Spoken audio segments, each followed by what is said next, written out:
Gloria a Dios. Dios los bendiga en esta hora. Le damos gracias al Señor porque una vez más podemos estudiar la bendita palabra del Señor. Hoy traemos un tema muy interesante, siempre en la carta o la epístola a Tito, la epístola del apóstol Pablo a Tito, capítulo 1, versículo número 6.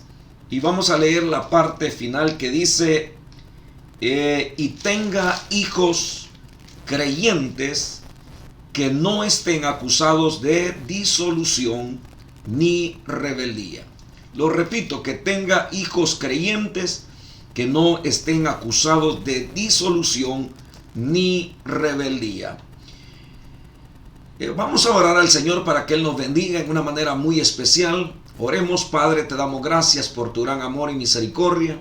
Gracias, Señor, porque una vez más podemos estudiar estos requisitos importantes que tienen que ver, Señor, con la vida ministerial. Padre, te pido en el nombre de Jesús que bendigas a todos aquellos pastores que han de ser formados, orientados en estos requisitos, aquellos obreros que están sirviendo en tu obra. Padre, bendícelos, guárdalos, guíalos, ilumínalos con tu presencia. En el nombre de Jesús te damos a ti el honor y la gloria, hoy y por siempre. Gracias, Señor. Danos sabiduría para estudiar tu palabra en Cristo Jesús. Amén y amén. Amados hermanos, el tema de ahora es el pastor y sus hijos. Ese es el requisito, el pastor y sus hijos. Si usted pudo notar, acá se habla de que el requisito es que los hijos del pastor deben de ser creyentes y no deben estar acusados de disolución ni rebeldía. Ha habido como una dicotomía en el que las personas dicen, esta es la familia, este es el pastor, y la familia del pastor no tiene nada que ver con su ministerio. Probablemente usted ya ha escuchado esa frase de decir que no se debe de mezclar la familia del pastor con su ministerio. Y eso prácticamente es un error, porque la Biblia está señalando desde el principio de cómo se debe de elegir a un obispo, a un pastor. Se le demanda de que debe de llenar este requisito. Y eso ya tiene que ver con sus hijos, tiene que ver con su familia. Como lo decíamos en el estudio anterior sobre marido de una sola mujer, es que la familia refleja el carácter del pastor. La esposa, los hijos reflejan lo que el pastor es. Si hay una familia integral, hay una familia que está muy bien integrada en los principios y valores de la palabra de Dios, eso se debe a que el pastor ha trabajado y está luchando y está enseñando los principios y valores de la palabra a sus hijos para que ellos puedan ser formados y puedan crecer en el temor de Dios.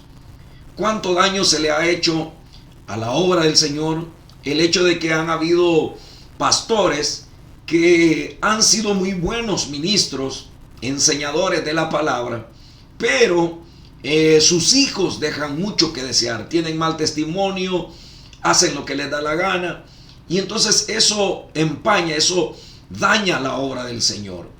En la Biblia tenemos un ejemplo muy claro en el caso de Elí, que dice la escritura que sus hijos dormían con las mujeres en las vigilias, es decir que no tenían pudor, no tenían modestia, eran personas pecadoras, jugaban con las cosas sagradas de Dios, y Dios había determinado ya matarlos, o sea, castigarlos, producto, hermano, de la falta de su padre Elí, en el sentido de no saberlos llevar, no saberlos educar en el temor a Dios. Habían perdido todo temor a Dios, y eso hablaba de la flojera de Elí.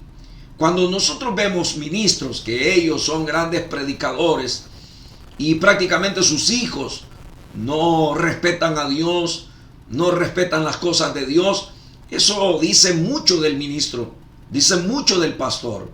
En el caso de Elí, el mismo profeta dice, él no los había estorbado, no les había hecho ver, y cuando les hablaba como que si era verdad o media verdad lo que les estaba diciendo. De tal manera de que sus hijos no lo tomaban en serio, sino que continuaban hasta que llegaron a la misma muerte. Entonces, qué peligroso es el no saber llevar a los hijos. La Biblia dice, cree en el Señor Jesucristo y serás salvo tú y tu casa. Alguien podría decir, pero no todos los hogares llegan a esa conclusión o a esa bendición. Pues yo veo de que la mayoría de las personas, cuando se entregan a Cristo, empiezan a trabajar en la evangelización de sus hijos, en la evangelización de su familia. Es decir, es su primer ministerio en el cual ellos empiezan a trabajar para ganarlos para Cristo. Entonces es importante de que el ministro sea un buen creyente, un buen hijo de Dios, un buen siervo de Dios, para que pueda llevar a sus hijos no a la fuerza, sino a través de una plena enseñanza bíblica, a través de su ejemplo como buen padre, como buen pastor, como buen hermano, como buen cristiano, y los pueda llevar en esa enseñanza. La Biblia dice, instruye al niño en su camino y aun cuando fuere viejo no se apartará de él. Parece que Elí los había instruido, pero ya luego llegó a la adolescencia, cuando dicen que ya no se pueden controlar, y entonces ellos empezaron a hacer lo que les daba la gana, de tal manera que empezaron a jugar con las cosas de Dios.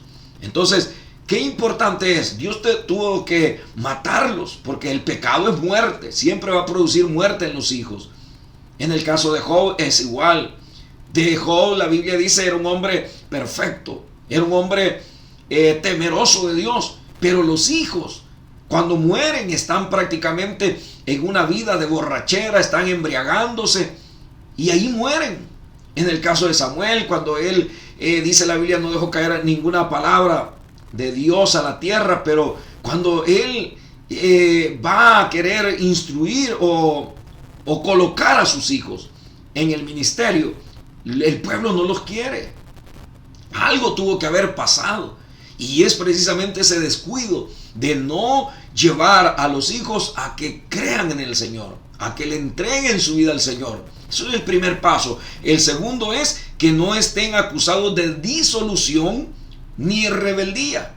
Dos cosas tremendas, es decir, que no lleven una vida disoluta, una vida donde ellos hacen lo que les da la gana y no hay una autoridad en ese hogar. Qué feo se ve que en un hogar de un pastor sus hijos hagan lo que les da la gana. Los hijos son malcriados, son mal portados, no respetan las cosas de Dios. Qué terrible eso. Hay que tener mucho cuidado, porque lo que nosotros somos en nuestro hogar, lo que nuestros hijos son, dice mucho de nuestro ministerio. Por otra parte, que no sean rebeldes, es decir, que sepan aprender a respetar la autoridad.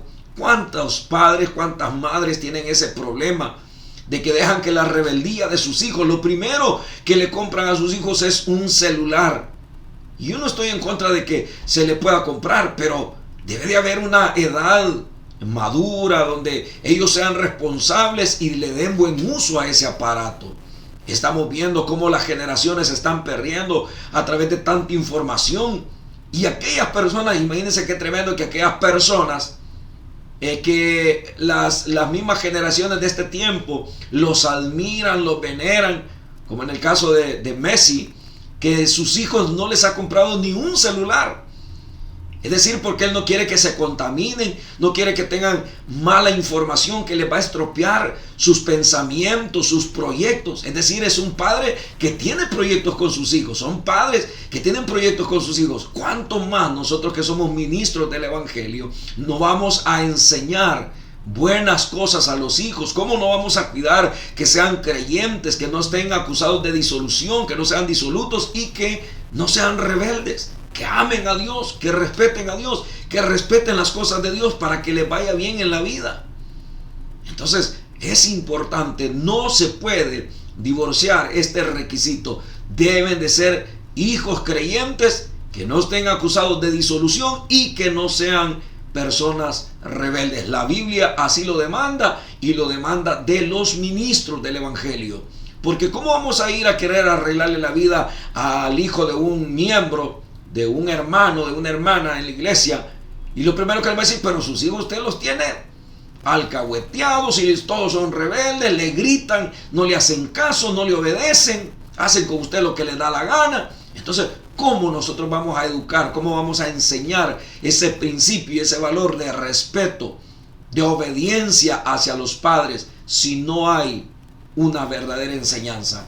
Me gusta cómo en el caso de Abraham, cómo su hijo Isaac, siendo un adolescente que ya cargaba un manojo de leña, él argumenta, él hace preguntas, pero nunca se rebela contra su padre. Él bien puede decir, pero está loco, padre, ¿cómo me vas a quitar la vida? Si yo soy producto de una promesa, el cumplimiento de una promesa de Dios. Pero él no argumenta nada, obedientemente va hacia el momento donde el mismo padre lo va a sacrificar y es Dios el que lo detiene.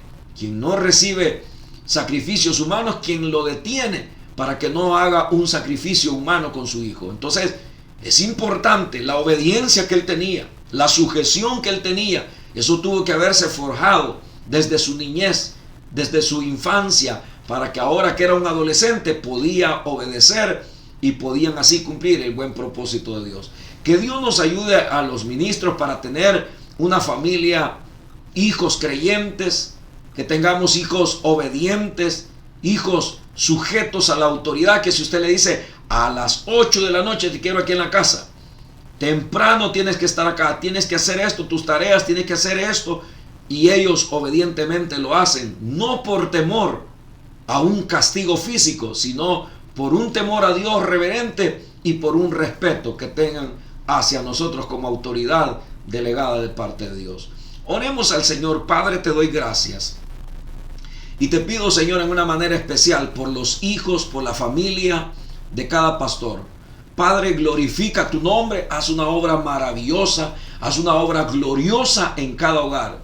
Que no haya nada, Señor, que empañe, Señor, el buen modelo de ministros que tú quieres que seamos. No estamos hablando, Señor, de perfección, pero sabemos que tú nos puedes ayudar, dándonos la suficiente sabiduría para que nuestros hijos no sean señalados, no sean acusados, y que la gente pueda ver, Señor amado, que tu palabra y los principios de tu palabra funcionan para ordenar la familia, el hogar, el matrimonio, la vida de los hijos. Ayúdanos, Señor, a ser modelos para la iglesia. En el nombre poderoso de Cristo, gracias te damos, Señor. Gracias por tu fidelidad. Gracias por tu misericordia. En el nombre de Jesús, a ti sea la gloria, Señor, hoy y por siempre. Bendice cada hermano que está como autoridad, Señor, y que de alguna manera se ha descuidado de sus hijos, que ahora pueda volver, Señor, a tomar esa responsabilidad seria para ser, Señor, un ministro aprobado por ti. En el nombre de Jesús, gracias te doy. Amén, Señor, y amén. Amados hermanos, le damos gracias al Señor y les invitamos para que no se pierdan todos estos requisitos. Los vamos a estudiar todos. Y usted va a ver que cada vez van más serios los requisitos. Porque hay muchas cosas que nosotros las creemos solo porque las oímos muchas veces de pastores que sus vidas las tienen y sus hogares los tienen hechos pedazos. Pero necesitamos volver a las escrituras, retornar a la palabra del Señor. Que Dios los bendiga y los guarde a todos y guarde sus hijos y sus matrimonios. Hasta la próxima.